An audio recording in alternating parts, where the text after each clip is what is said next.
Pipe beat Smith in a tense 3-2 win at Alexandra Palace, setting up a mouth-watering second-round tie against legend Phil Taylor. But former darts star Wayne Mardle slammed the winner for his disgusting sportsmanship during the match. Footage shows Smith, 53, lining up to throw in the deciding set.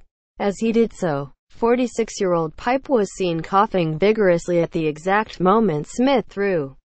Commenting on the incident on Sky Sports after, Mardle said, "It looks absolutely despicable behavior by a professional darts player.